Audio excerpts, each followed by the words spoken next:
Hello to all student. प्राचीन सभ्यता और पुरातात्विक स्थल राजस्थान। हमने जो कालीबंगा सभ्यता वाला वीडियो देखा था उसमें साउंड क्लियर नहीं है, तो मैं फिर से यहाँ रिकॉर्ड कर रही हूँ। कालीबंगा सभ्यता का काल कार्बन डेटिंग पद्धति के आधार पर 2350 ईसा पूर्व से 1750 ईसा पूर्व माना जाता है। इस पुरातात्विक स्थल का ज्ञान सबसे पहले किया था प्रसिद्ध भाषा शास्त्री एलपी टेसीटोरी ने किया था। उन्होंने इस स्थल को एक प्राक ऐतिहासिक स्थल बताया, लेकिन उस समय तक इस पर अधिक ध्यान नहीं दिया गया था और पहली बार 1952 में श्री अमलानंद घोष ने इसे सिंधु घाटी सभ्यता के रूप में पहचाना, जो कि माध्यमिक शिक्षा बोर्ड कक्षा 12 1951 दे रखा है। फिर यहाँ का उत्खनन कार्य बीबी लाल और बी के थापर द्वारा 1961 से लेकर 1969 तक किया गया। यह स्थल प्राचीन सरस्वती नदी के बाएं तट पर हनुमानगढ़ जिले में है। ये क्वेश्चन बन चुका है। जो जिला मुख्यालय हनुमानगढ़ से दक्षिण पश्चिम दिशा में स्थित है। ये क्वेश्चन भी बन चुका है। कालीबंगा में 2 टीलों पर उत्खनन किया गया। पहला टीला छोटा और अपेक्षाकृत ऊंचा है, जो पश्चिम दिशा की तरफ है। ये क्वेश्चन भी आ चुका है। दूसरा टीला जो है वो पूर्व दिशा की ओर है और अपेक्षाकृत बड़ा और नीचा है। दोनों टीले सुरक्षात्मक दीवार या परकोटे से घिरे हुए हैं। टीलों के 5 स्तरों के उत्खनन से प्राप्त सामग्री का अध्ययन 2 कालों में किया गया। पहला है पूर्व हड़प्पा कालीन और दूसरा है हड़प्पा कालीन। यहां से फिर एक क्वेश्चन बना, यानी टीले में कितने स्तर प्राप्त हुए? 5 स्तरों का उत्खनन किया गया। इनमें से जो निचला स्तर है उससे 2 स्तर मिले हैं। यहां से पूर्व हड़प्पा कालीन सभ्यता या प्राक हड़प्पा कालीन संस्कृति के अवशेष मिले हैं निचले स्तरों से, और ऊपरी 3 स्तरों से हड़प्पा कालीन सभ्यता के अवशेष मिले हैं। यानी निचले स्तर कितने हैं? 2 और ऊपर कितने स्तर हैं? 3।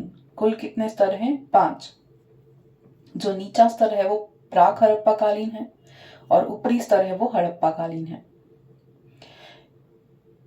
इनकी जो खोज है, अवशेष है, वो कितने वर्ष पुराने हैं? 2350 वर्ष पूर्व पुराने हैं। संभवतः ऊपरी 3 स्तरों का पुनर्निर्माण हुआ है, ये माना जाता है। छोटे टीले के निचले स्तरों से प्राक हड़प्पा कालीन सभ्यता के अवशेष मिले हैं। कालीबंगा उत्खनन से यह पता चला है कि यहाँ हड़प्पा सभ्यता से पहले भी एक प्राचीन सभ्यता हुआ करती थी जहाँ के लोग निवास करते थे। दोनों संस्कृतियों के उत्खनन में प्राप्त पुरा अवशेषों के बीच अधिक अंतराल है, यानी कि पूर्व हड़प्पा कालीन और हड़प्पा कालीन दोनों संस्कृतियों के बीच का अंतराल बहुत अधिक है। इसलिए यहाँ स्पष्ट होता है कि दोनों संस्कृतियों के बीच कोई संबंध संपर्क नहीं था। पहला देखते हैं प्राक हड़प्पा कालीन सभ्यता। छोटे टीले के उत्खनन से निचले स्तरों से अवशेष प्राप्त हुए हैं जो कि प्राक हड़प्पा कालीन थे। यहाँ पर एक सुरक्षात्मक दीवार देखी गई जिनकी चौड़ाई 180 मीटर थी जो पूर्व से पश्चिम की ओर, और लंबाई थी 250 मीटर उत्तर से दक्षिण की ओर, 250 मीटर उत्तर से दक्षिण की ओर। इनमें बहुत सारे कमरे, स्नानागार, कुएं आदि मिले हैं जो कि जिनका निर्माण पक्की ईंटों से किया गया था। उत्खनन में परकोटे के बाहर दोहरे जूते हुए खेत के अवशेष भी प्राप्त हुए हैं जो महत्वपूर्ण है, जो विश्व में जूते हुए खेत के प्राचीनतम और प्रथम प्रमाण है।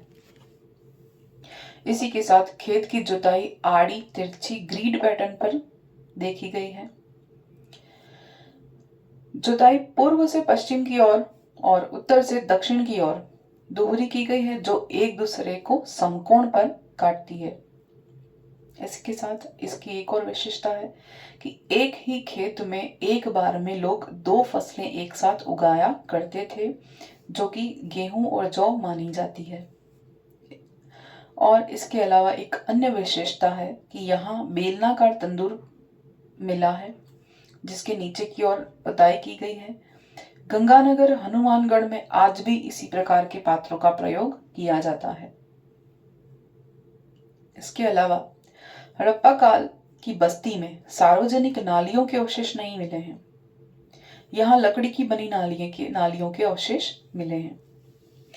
प्राक हड़प्पा कालीन सभ्यता के 2 स्तरों से पता चला है कि बस्ती में कमरे बने होते थे मकानों में, और आंगन बरामदा ये सभी बने हुए मिले हैं। इनके अलावा छोटे टीले के उत्खनन में लाल गुलाबी रंग के चाक से निर्मित मृत पात्र और मटके, पक्की मिट्टी से बने पत्थर, तांबे के घड़े, मनके, शंख आदि के प्रमाण मिले हैं। इनके अलावा बैल के खंडित मूर्ति, हड्डियों से बनी सलाइयां आदि मिले हैं। प्राक हड़प्पा कालीन यह बस्ती किसी प्राकृतिक आपदा या भूकंप की वजह से ये समाप्त हो गई थी, जिनके ऊपर कालांतर में मिट्टी की परत बिछ गई और इसके ऊपर दूसरी सभ्यता के लोगों ने अपनी बस्ती बसाई। हड़प्पा कालीन अवशेष में अन्य अवशेष मिले हैं, जो है यशव या जास्पर, तांबे के मनके, कांसा के औजार, सैल खड़ी, सुलेमानी पत्थर, काचली मिट्टी, चकमक पत्थर के फलक, लाज वर्द या लेपिस लाजुली, नील वैदूर्य मणि भी कहते हैं। फिर है शंख और पकी हुई मिट्टी के मनके, तांबे के मनके, पासे की गोटियां, हड़प्पा लिपि युक्त मुद्राएं, तांबड़ा पत्थर और पकी हुई मिट्टी और शंख की चूड़ियां मिली हैं। उसके बाद है हड़प्पा कालीन संस्कृति। कालीबंगा की खुदाई में दोनों टीलों के ऊपरी 3 स्तरों में हड़प्पा कालीन सभ्यता के अवशेष मिले। हड़प्पा सभ्यता के अन्य नगरों की तरह ही कालीबंगा में भी इसी सभ्यता के 2 टीले मिले हैं। पश्चिम के छोटे और ऊंचे टीले, जिन्हें गढ़ी क्षेत्र कहा या दुर्ग कहा, और बड़े और निचले टीलों को नगर क्षेत्र कहा। दोनों के चारों ओर परकोटे देखे गए। एक और महत्वपूर्ण है, कालीबंगा में उत्खनन से यह सिद्ध हुआ कि यह एक नगरीय सभ्यता थी। यहाँ पर नगर निर्माण सुनियोजित नक्शे के आधार पर था, जिसका प्रमाण समकोण पर काटती हुई समानांतर रेखा में व्यवस्थित सड़कों के प्रमाण से मिला है। यहाँ दुर्ग के अवशेष भी मिले हैं, जो कि परकोटे से घिरे हुए थे।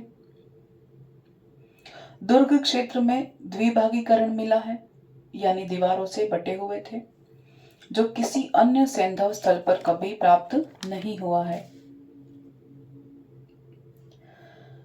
इसके अलावा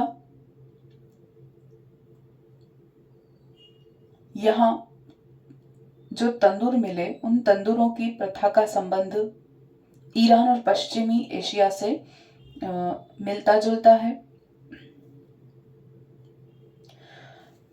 कालीबंगा वासियों में मृतक संस्कार में देखा जाए तो 3 प्रकार की यहाँ समाधियां मिली हैं। पहली समाधि, जिसमें शव को अंडाकार गड्ढे में उत्तर की ओर सिर रखकर गाड़ते थे। दूसरे में समाधियों में शव को टांगे समेट कर गाड़ा जाता था। तीसरे प्रकार में शव को बर्तन, सोने और मणि के दाने की माला के साथ सजाकर गाड़ा जाता था। यहाँ पर मोहनजोदड़ो की भांति लिंग और मातृ शक्ति की मूर्तियां नहीं मिली हैं, यानी कि यहाँ धार्मिक भावना का पता चले ऐसा कोई प्रमाण नहीं मिला है। आर्थिक जीवन की बात करें तो यहाँ आर्थिक जीवन समृद्ध था। सामान्य रूप से समृद्धता कह सकते हैं, लेकिन इसे हम दीनहीन बस्ती कहते हैं। कालीबंगा को हम दीनहीन की बस्ती भी कहते हैं। इनके अलावा खेती में हम गेहूं और जौ को महत्वपूर्ण मानेंगे। उसके बाद हम देखते हैं कि राज्य सरकार द्वारा कालीबंगा में जो पुरावशेष मिले हैं उनके संरक्षण के लिए एक संग्रहालय की स्थापना की है। पाकिस्तान में कोट दीजी स्थान पर प्राप्त पुरातात्विक अवशेष जो कि कालीबंगा के अवशेषों से काफी मिलते हैं, तो ये इंपॉर्टेंट है, ये क्वेश्चन बन चुका है।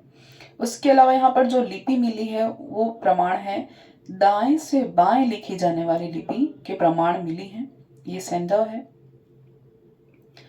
सिंधु सरस्वती सभ्यता का जो विनाश है वो किस कारण माना जाता है?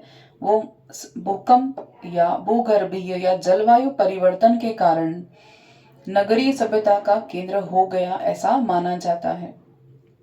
तो इसीलिए भूकंप के प्राचीनतम साक्ष्य यहाँ पर मिले हैं। इसी के साथ हम कालीबंगा को समाप्त करते हैं।